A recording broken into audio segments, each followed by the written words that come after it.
Halo semuanya, saat ini kami kelompok 21J Koas Reproduksi Fakultas Kedokteran Hewan Universitas Udayana tengah berada di UPT Balai Inseminasi Buatan Daerah Baturiti, Kabupaten Tabanan, Bali. Dan pada saat ini kami tengah mempersiapkan sapi pejantan yang akan ditampung semennya dengan menggunakan vagina buatan. Jadi vagina buatan ini atau selongsong ini merupakan tabung vagina dengan panjang 40-45 cm yang akan sebagai tempat penampungan dari semen sapi Bali. Dan kemudian dari sapi ini yang telah ditampung semennya ini akan diproses ke laboratorium. Dan di laboratorium dilakukan pemeriksaan secara makroskopis dan juga pemeriksaan mikroskopis. Kemudian semen yang sudah melalui proses pengenceran ini kemudian dilihat kembali di mikroskop, dan apabila sudah memenuhi syarat maka dilakukan printing straw. Kemudian dilanjutkan dengan filling dan sealing. Filling dan sealing ini merupakan suatu proses pengisian semen yang sudah diencerkan ke dalam straw yang kemudian menyumbat ujung straw dengan menggunakan alat otomatis. Setelah dilakukan proses filling dan sealing, maka si semen ini akan dilakukan proses ekuilibrasi atau proses di mana straw yang berada dalam rak ini dilakukan penghitungan, kemudian dimasukkan ke dalam cold handling cabinet dengan suhu 3-5 derajat Celcius selama 3-4 jam. Kemudian dilakukan proses freezing di dalam kotak styrofoam yang berukuran sedang yang disiapkan, kemudian dituangkan nitrogen cair setinggi 8 cm yang diberi penyangga besi setinggi 12 cm.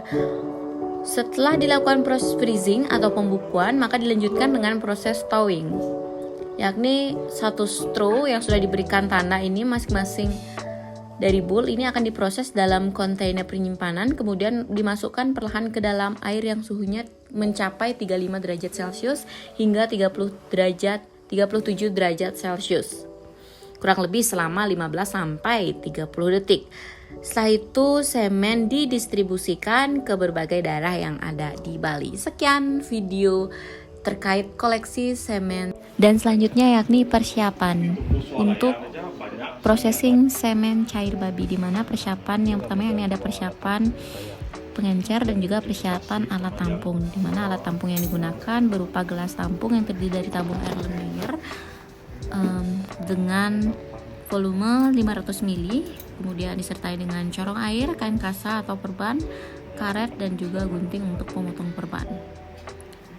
Setelah dilakukan persiapan pengencer dan juga persiapan alat tampung, maka dilanjutkan dengan persiapan untuk pejantan, di mana pejantan yang sudah diberi makan kemudian dibersihkan dan juga dibersihkan baik itu di bulu dan juga di daerah epithelium ini akan diarahkan menuju ke dalam ruangan khusus untuk penampungan semen babi, di mana dalam ruangan itu terdapat satu buah daun miso.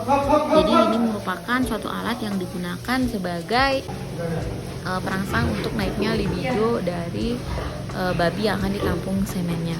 Kemudian ketika babi ini ditampung semennya oleh petugas, maka si semen ini akan dilanjutkan dengan proses processing yang terdiri dari processing untuk pemeriksaan baik itu secara makroskopis dan mikroskopis. Jadi secara makroskopis itu akan dicek baik berupa bau, warna, dan juga volume tampung, dan untuk mikroskopis maka akan dilihat motilitas, gerakan massa, konsentrasi, dan juga hidup maupun mati dari si semen babi ini. Kemudian yang hasil baik ini akan diproses dan hasil jelek ini akan dibuang. Dan selanjutnya setelah melakukan processing dari semen, maka dilakukan dengan pengolahan semen itu sendiri, di mana pengolahan semen itu akan diencerkan dengan pengencer menurut perbandingan dan perhitungan masing-masing dari konsentrasi semen yang didapatkan. Dan semen yang sudah diencerkan ini akan dimasukkan ke dalam botol packing yang kemudian akan ditaruh di rak semen. Ini merupakan salah satu proses dari pencampuran pengencer dengan semen. Dan setelah dicampur ini akan dilihat kembali di mikroskop. Setelah itu si semen ini akan melalui tahap packing, di mana botol packing yang sudah dibersihkan ini akan diberi berupa semen cair babi yang sudah diberikan pengencer, kemudian dipres, dilakukan sebanyak 2-3 kali agar kuat dan tidak bocor. Ini merupakan salah satu proses packing. Baik, setelah dilakukan proses packing, maka akan dilanjutkan dengan proses dari pengepresan ini dan juga labeling. Jadi di proses labeling ini, jadi masing-masing dari semen ini akan diberikan tanda, baik berupa nama pejantan, asal, tanggal lahir, dan juga aturan pemakaian semen. Serta label ini juga diisi tanggal tampung dan juga tanggal kadaluarsa. Penyimpanan semen ini akan disimpan kurang lebih dalam suhu 10 derajat Celcius sampai dengan 20 derajat Celcius. Ditaruh. Sekian video dari kami dan terima kasih.